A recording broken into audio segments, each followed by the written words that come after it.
and welcome to episode 2 here on WX0CAS. This one is all about ham radio. That's right, for all you people listening out there, you're probably wondering, when is he going to get to ham radio? Well, really quickly. Episode 2 is definitely going to be our deal for that.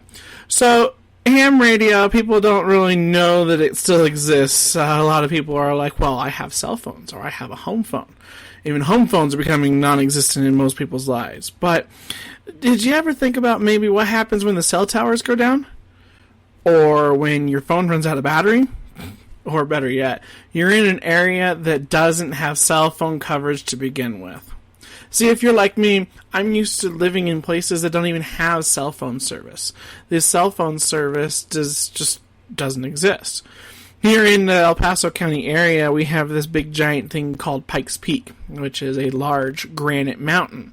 Well, the problem with that is, when you try to send a cell phone service into these deep valleys in the mountains, you can't be able to get signal, because all cell phones are a computerized radio. Each of those little boxes that you have in your hand, and most of you are probably using it to listen to this podcast, are essentially an antenna that's wrapped around the edge of the phone, which is your antenna. Then you've got a battery, which is going to be your power source. And then you got a computer. Well, the computer, what it's doing is it is taking the audio of your voice, encoding it into a signal, sending it out through an antenna on a radio to a tower. That cell tower then takes that and repeats it to another unit or another antenna, which then takes that signal, converts it back into an audio format for you to hear. And all of this happens instantly, because radio signal passes through the atmosphere at the speed of light. It is actually a form of light, which is kind of interesting. But what's even more interesting is exactly what I just described for cell phones is how one type of our amateur radio works. I can be able to talk into a radio, then converts the signal to go to a larger antenna. Then it goes to another tower, which is a repeater, takes the signal, puts it on a different frequency, sends it to another radio that's listening, and it converts it back into the audio form. Again, all of this happens in the speed of light. Well, what happens when power goes out? Most places have backup generators or backup batteries on their cell towers. The problem is, cell towers can only hold so much information. This information is referred to as lines. Each cell tower can only hold a certain number of lines of code at one time, repeating them out. Amateur radio can only hold one line of code per repeater. That's one of the downsides, is it's only able to go so far. When we're working with all that, we end up having this thing we call jam tower. The tower gets jammed with all the lines of code. When a disaster happens, most cell towers, to conserve energy, will actually drop its line capability. A cell tower, and we're going to use these as just examples. Some cell towers definitely take more traffic, some cell towers take less traffic. So these numbers are just a basic round number just to make it a easy, simple mathematics form, because I like simple mathematics. So we're going to say when a cell tower has 10,000 lines of code available when it's running at full power. This is power that's coming from the main telephone line, or the main power line. That's the same power that we use to turn our light switches on and off, or our computers, or charge our phones, stuff like that. When a disaster happens and the power grid goes out, these line codes are now going to be dropped, so that way it can be able to take its emergency power and lengthen the amount of time that it can use it. So we're going to say that this cell tower is set up to where when a disaster strikes, it goes from 10,000 line code down to 1,000 lines of code. This means only 1,000 people can use that cell tower at a given time. If you're like me and you live in a very, very heavy metropolitan area, my cell tower is going to be significantly overwhelmed with 1,000 lines of code. Now, here's a really cool trick that we've learned in our emergency preparedness. When you're working with a local phone call, so we're going to say my dad lives here in Colorado Springs as well, and I'm going to call cell phone to cell phone. That cell tower is going to use 2 lines of code for that one call. So if everyone's calling their brother or sister or parent just down the street, they could actually be tying up 2 of those lines of code. Now we're dropped down to 500 people can use that cell tower at one time. That's not a lot of people on one cell tower, because one cell tower can actually reach an area of up to 20-mile radius from one side to the other. That's a good chunk of land. And if you're in a heavy metropolitan area like what we are here, 500 people can wrap that up in just 10 seconds after a disaster. And this is when you get the worst star. You can have the call completed as dial, there's not enough space, blah, blah, blah, all that fun stuff. What's worse is if, let's say, for instance, we have a big scar here in Colorado Springs. We have 2 of them, actually, from fires. We have one from Waldo Canyon and one from Black Forest. One of the problems that we saw in Black Forest fire was the cell towers literally were burned up. There was no cell service. It was all gone.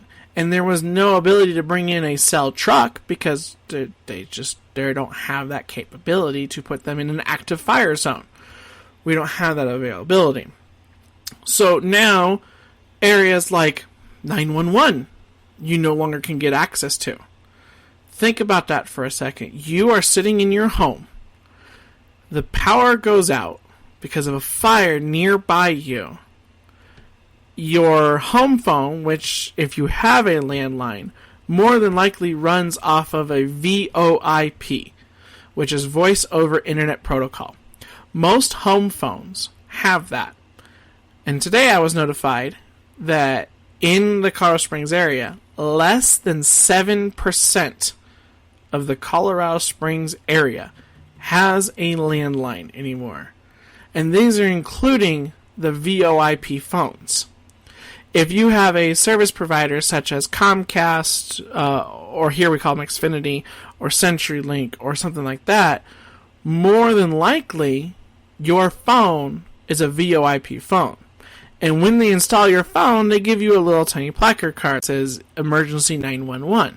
If you read that card carefully, it states very clearly that in a disaster of a power outage, you might not be able to contact emergency services because everything runs over the internet. So if your internet router goes down, so do your phones.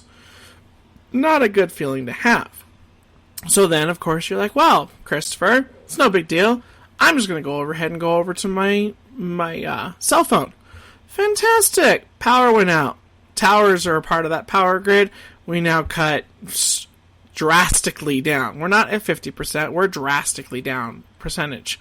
Everybody else who was going to just use their home phone or didn't have a home phone, now need to call loved ones, are now going to use a cell phone. Now we've overwhelmed the towers. One of the advantages of having the towers like the way they are is they can still take data messages, texting. A text message takes less line of code for a less amount of time for each text message. We're talking milliseconds versus minutes. This means that they can be able to still withstand an influx of texting through that cell tower. That's all fine and dandy until cell tower goes away too. And there are some towers that don't have a battery backup, and they can just drop out. These towers are more rural than in cities. Cities mainly have the battery backup because the amount of customers that they have, they don't want to have an everyday problem. Some areas don't have that luxury or that privilege. It's not really a privilege, it's more just a luxury. When I go fishing in the mountains, my fishing lake, that's about an hour and a half drive from here, has no cell phone service. But the town that's only 20 minutes away does, because it's in a valley and they put the antenna over for the town, not for my lake. I have no communications. Something goes wrong. But now we're going to go back to your home. So you're at your house, and we're going to do the instance of you're in a blizzard, because that's a widespread issue. You're in a blizzard, and all of a sudden the power goes out because the ice has built up over the power station in your area, and it's broke some major components, and they're not going to get the power on for a while. Not only did you just lose heat, but you also lost your internet. More than likely, you lost your home phone along with it. You then go to call on your cell phone, and we're going to say that you're in a rural area, so your cell phone does not have ability to actually connect to the cell tower because it's not there anymore. What do? Now, the unthinkable happens. Someone in your family needs medical attention. What do? This is where amateur radio can come in. Very handy. When all else fails, ham radio. Because not only do we have one of our versions, like I said, talking through a tower, we also can be able to talk radio to radio. Cell phones are never, ever designed to talk cell phone to cell phone. When you've got that deal that says, hey, we're going to go do that. Motorola used to have that Motorola Text Talk. I don't even know if they still have that anymore, where you push them aside and it was like a walkie-talkie kind of deal. They still connected through the cell tower to create that program. Everything a cell phone does has to connect to a tower in order for you to contact anything. Your data package, same deal, has to go through a cell tower. And another side note, if your cell tower has an LTE unit, most of them in our area are actually programmed to drop from LTE to 3G to be able to conserve battery power for a disaster. That's just for our area. Some areas might not have it. Some areas they might drop out completely and say we're only going to be dealing with phone calls. So the unthinkable happens. We're going to say little Sally fell down the stairs and now broke her leg and she needs medical attention. How do you call 911 without any communication? You don't. If you, although had a ham radio, and we're not talking the old style radios where you see the pictures of, well, my grandfather had a radio and it filled an entire side of the wall. They're not like that anymore. In fact, there are radios that are smaller than a cell phone. And those radios are powerful enough to be able to get emergency communications handled during a disaster. So, you are a ham radio operator and you've got a radio. You call for help. If the repeaters are not working because they're under a power grid, most repeaters don't have a battery backup either. Only the repeaters that are dedicated for emergencies have battery backup. Most of the time, they're also utilized in their local amateur radio emergency services of whatever. Amateur Radio Emergency Services is also called ARES. Here in El Paso County, we have a form called the Neighborhood Net, which is a separate entity from ARES. And then there's also RACES, Radio Amateur Communications Emergency Services.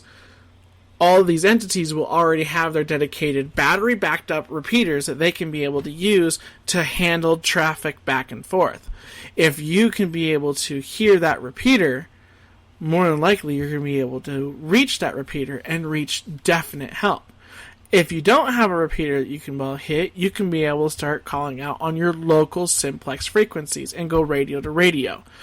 Here in Colorado Springs, we're on little microgrids here in the Springs. So we're going to say that North Colorado Springs gets hit by the same blizzard that South Colorado Springs is. But North Colorado Springs' micro power grid went down, but South Colorado Springs is still up and running.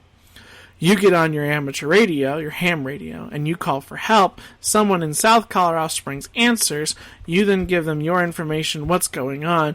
They still have phone service, so they call 911 for you and get that out there.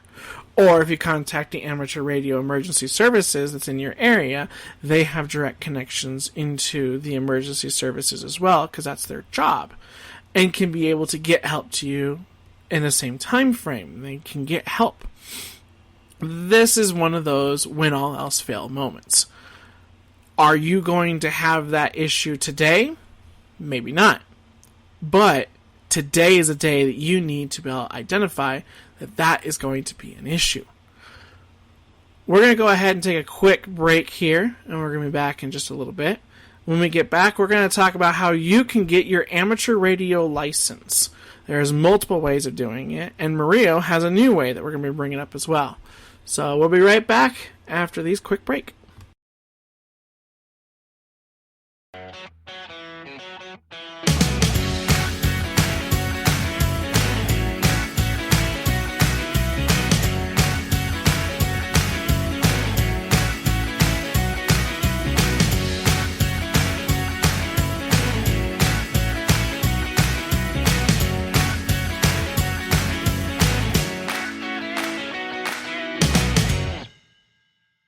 And we're back from that break. So, how do you get your amateur radio license? Well, it's simple.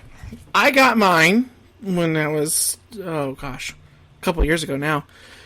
And I changed my call sign from my computer-given call sign to a vanity. That's why I have WX0CAS. CAS is my initial, and WX, of course, is for weather. So, if you want something like that, you gotta get your license first. But how do I get it? I don't want to spend $50,000 to get all this equipment that I don't need unless something bad happens. And the other big point that I get a lot of people on is, well, I don't think I need it. I've got everything else. I've got my computer. I've got my cell phone. I've got my neighbors. I've got those different things like that. Every single one of those has its merits, but at the same time, you still have some problems that you may have to overcome.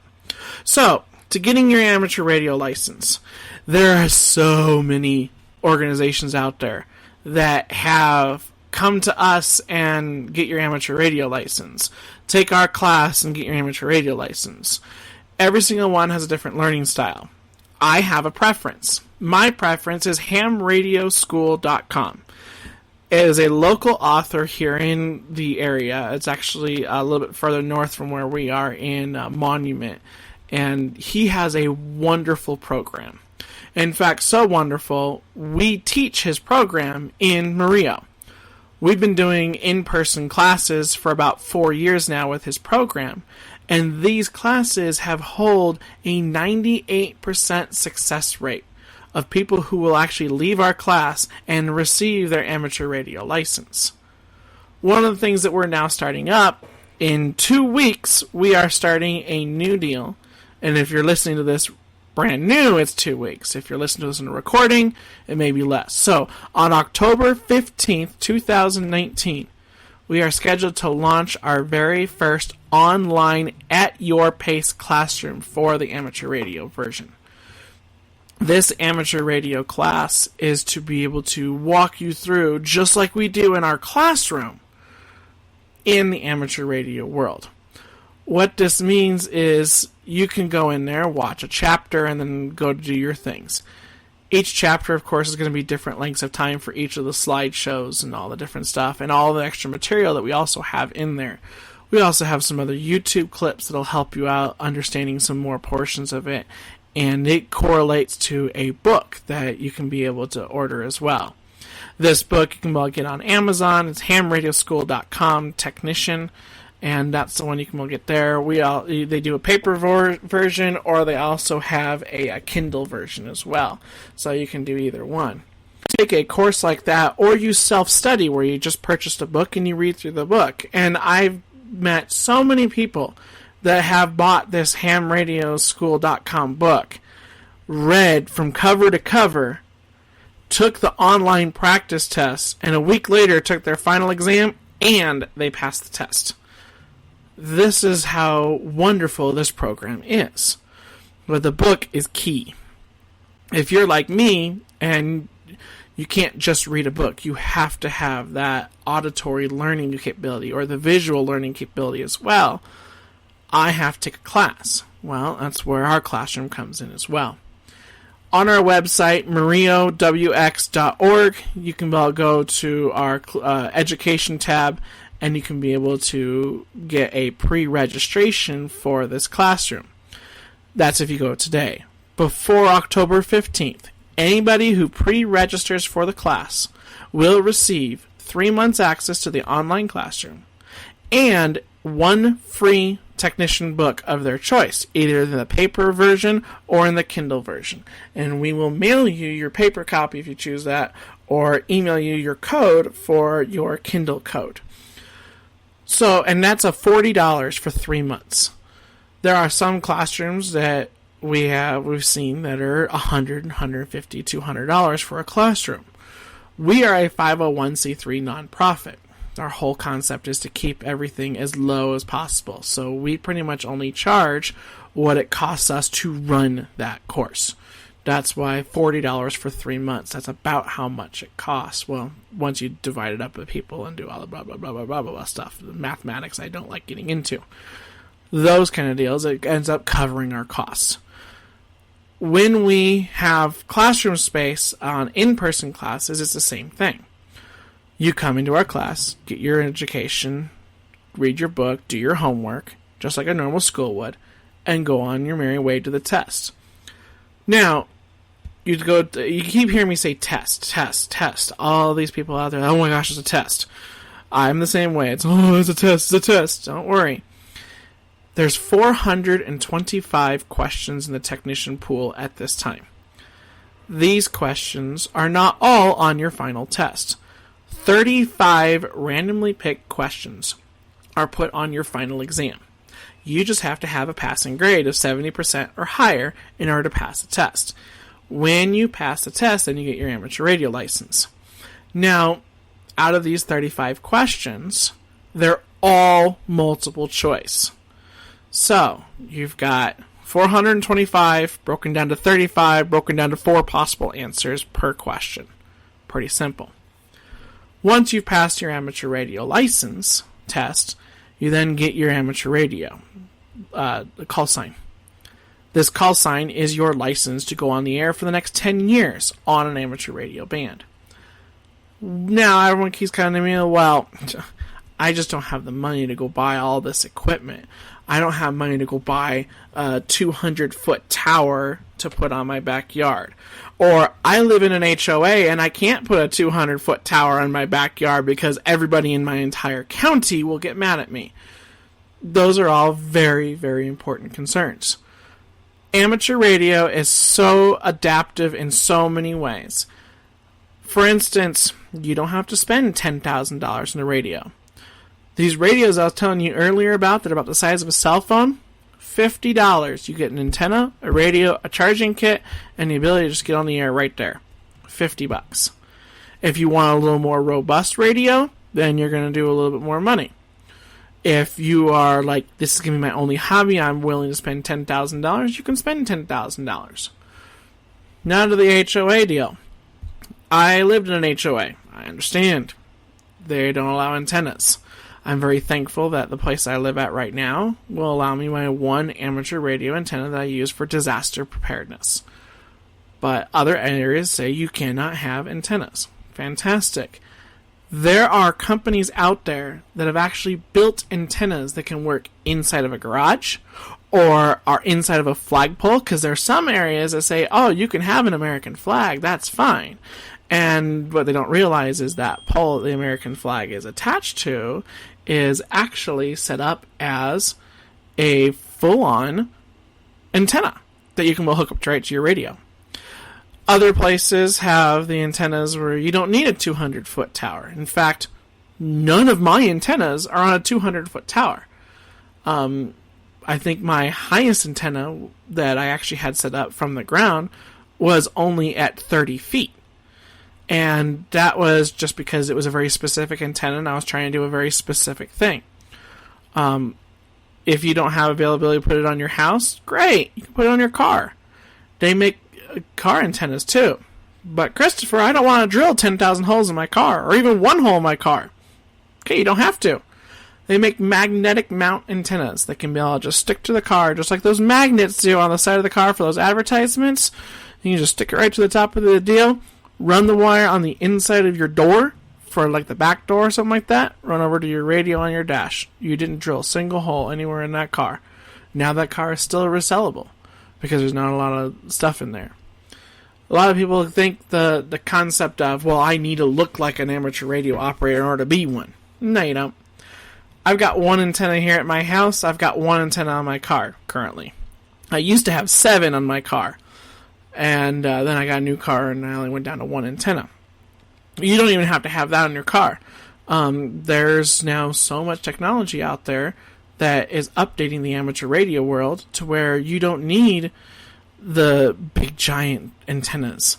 You can get short little antennas that look like FM radio receivers for your radio, or even the XM radio. Everyone loves XM radio now, the satellite radio. They make antennas that are about that size that can go on your car. No one ever knows.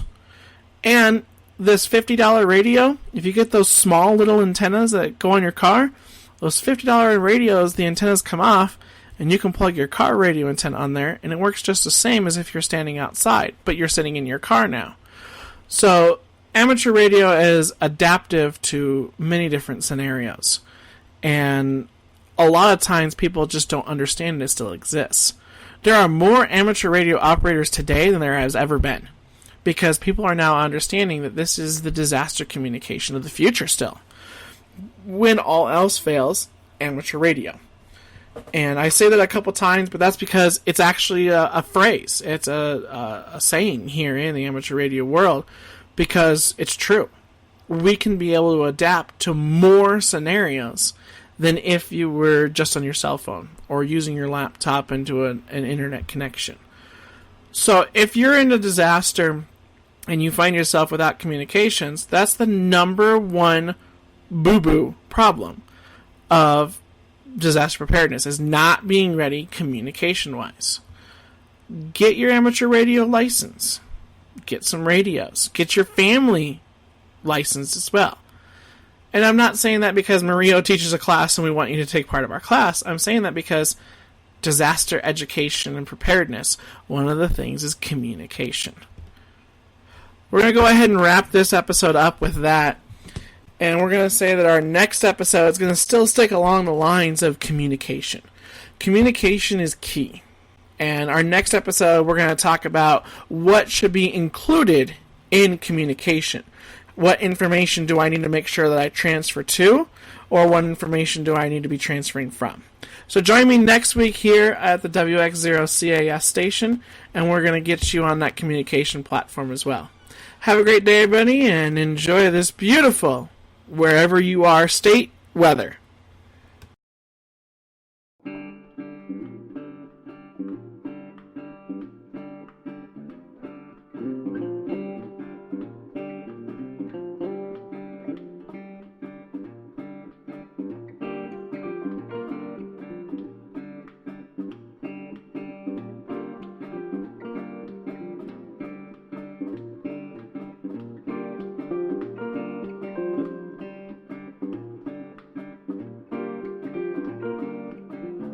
This podcast is a part of the Mario Disaster Education Program. To learn more, visit www.mariowx.org. Intro song by Scott Holmes, Hot Shot, and credit song by Lobo Loco, Old West Brain. All recordings are copyrighted 2019. To use in educational settings, email us at contactus@mariowx.org.